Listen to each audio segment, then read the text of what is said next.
नमस्कार। मैं राकेश वर्मा आप सभी का स्वागत करता हूं आपके अपने परिवार एसएन गुरुकुल पर।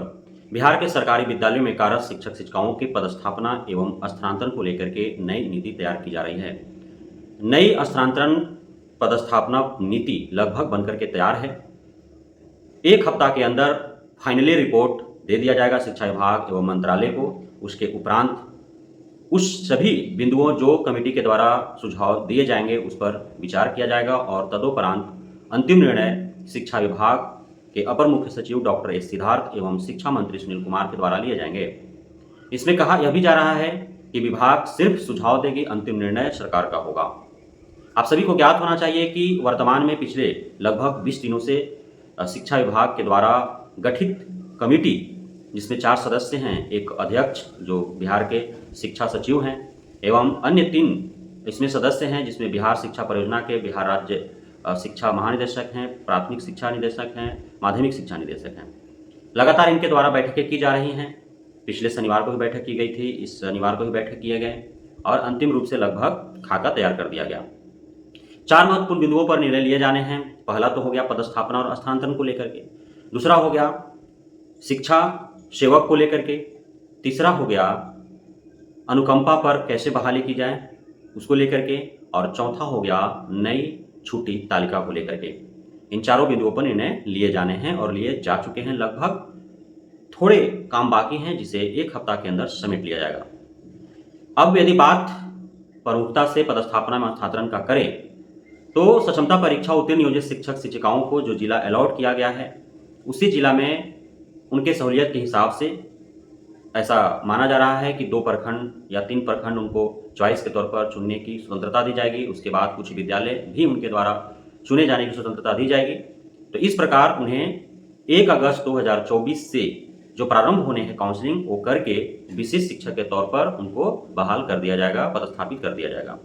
सक्षमता परीक्षा उत्तीर्ण शिक्षक शिक्षिकाओं के पदस्थापना में कोई पेंच नहीं है, कोई लेकिन किंतु परंतु नहीं है। उनका 1 अगस्त 2024 से काउंसलिंग होने जा रहा है और अगस्त माह में ही नए नियुक्ति पत्र का वितरण गांधी मैदान में सभी सक्षमता परीक्षा उत्तीर्ण शिक्षक शिक्षिकाओं को बुला करके और दे दिया जाएगा माननीय मुख्यमंत्री के हाथों। जिस प्रकार से TRE1 TRE2 का दिया गया था, 25,000 लगभग का गांधी मैदान बुलाया गया था, बाकी अन्य को जिला वाइज बांट करके जो जिस जिला में है वहां उन्हें दे दिया गया था, उसी प्रकार दिया जाएगा। अब सबसे बड़ा बाधा उत्पन्न हो रहा है बीपीएससी शिक्षकों को लेकर के। बीपीएससी शिक्षकों को लेकर के बाधा उत्पन्न होने के कई कारण हैं। सबसे प्रमुख कारण यह है कि अब सक्षमता परीक्षा 1,87,000 शिक्षक शिक्षिकाओं ने उत्तीर्ण किया है। उनको लगभग उनका होम डिस्ट्रिक्ट मिला है। अब वे पहले पदस्थापित हो जाएंगे, उसके बाद रिक्तियां ली जाएंगी कि किन जिलों में कितने रिक्तियां हैं। उसके बाद कवायद शुरू होगा बीपीएससी शिक्षकों के स्थानांतरण का। अब बीपीएससी शिक्षकों के स्थानांतरण की कवायद शुरू होगी तो अवश्य ही उन्हें एक प्लेटफॉर्म, एक बेंच, एक डेस्क प्रोवाइड किया जाएगा जिस पर आकर के वे आवेदन करेंगे मनचाहा जिला, मनचाहा प्रखंड, मनचाहा विद्यालय में पदस्थापित होने के लिए। उसके बाद जो रिक्तियां मंगाई जाएंगी और जो आवेदन आएंगे उन दोनों के मैचिंग किया जाएगा। चूंकि बिहार में 38 जिला हैं, 38 जिला का क्षेत्रफल और जनसंख्या अलग अलग है, कोई बहुत बड़े हैं तो कोई बहुत छोटे हैं। सभी जगह शिक्षकों की आवश्यकता उसी के अनुरूप है। सभी जगह रिक्तियां एक समान तो है नहीं, आप सभी को ज्ञात होना चाहिए। अब सपोज कैमूर का जितना क्षेत्रफल है, जितने कैमूर में विद्यालय हैं, जितने उन विद्यालयों में शिक्षकों की आवश्यकता है, क्या किशनगंज में उतना ही है? क्या जितना पश्चिमी चंपारण में है क्या उतना ही भागलपुर में है? क्या जितना औरंगाबाद में है उतना ही अरवल में है? क्या जितना शिवहर में है उतना ही सीतामढ़ी में है? ऐसा तो है नहीं। कोई बहुत छोटा है जिला, कोई बहुत बड़ा है जिला। कहीं पे विद्यालयों की संख्या अधिक है, कहीं विद्यालयों की संख्या कम है, और कहीं पे शिक्षकों की आवश्यकता अधिक है, कहीं पर कम है। तो जहां पे जितनी आवश्यकता होगी उतने ही शिक्षकों को वहां बहाल किए जाएंगे, उतने ही शिक्षकों का वहां स्थानांतरण मिल पाएगा। हो ऐसा भी सकता है ना, आप कहेंगे कि औरंगाबाद से बीपीएससी शिक्षक जो हैं वो अरवल गए हैं या पूर्णिया गए हैं या पश्चिमी चंपारण गए हैं या भागलपुर गए हैं, सीतामढ़ी शिवहर गए हैं।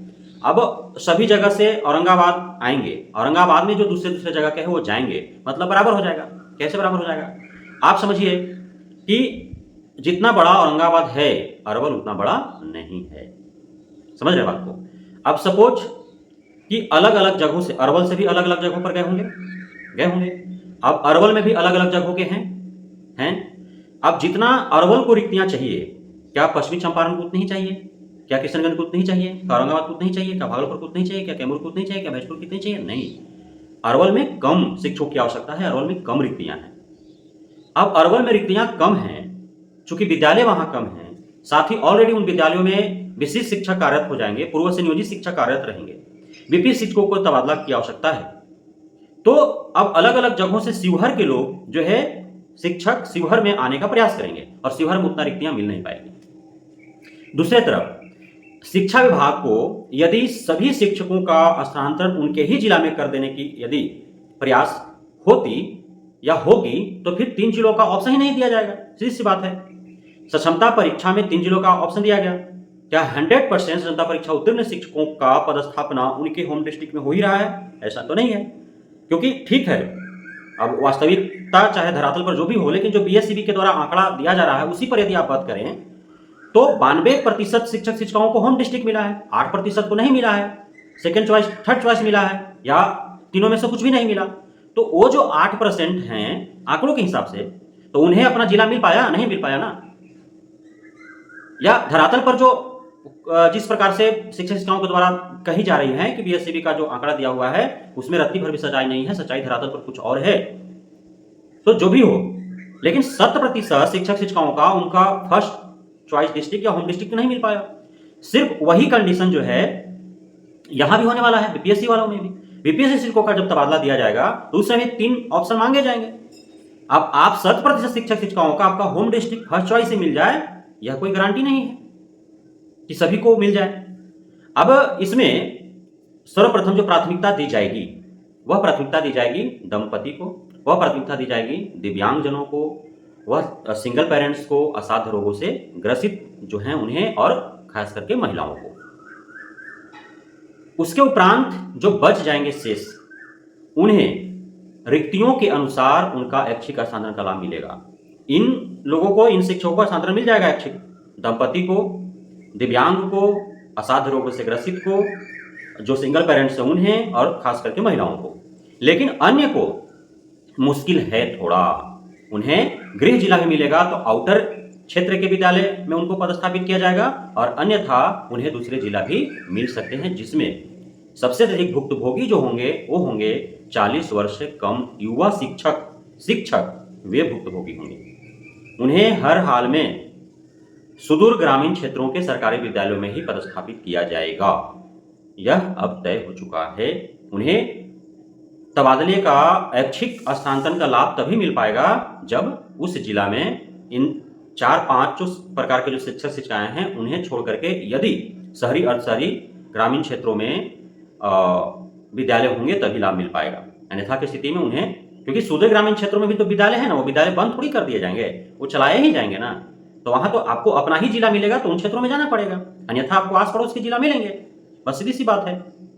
तो इस पे जो है अभी बहुत कुछ कार्य करने बाकी हैं उस कमेटी को। कमेटी यदि रिपोर्ट सौंप ही देती है 1 हफ्ता के अंदर, सारे सुझाव भी दे देते हैं, तो भी शिक्षा विभाग अभी रिक्तियां मंगाएगी, पूरी तरह से सक्षमता परीक्षा उत्तीर्ण शिक्षक शिक्षिकाओं का प्रक्रिया पूर्ण कर ली जाएगी। उसके उपरांत ही बीपीएससी शिक्षकों के तबादले का कवायद शुरू किया जाएगा। तो अभी लेट होंगे थोड़ा, लेकिन शिक्षा विभाग चाह रहे हैं कि देर हो पर दुरुस्त हो, उसके बाद किसी को शिकायतें न मिले।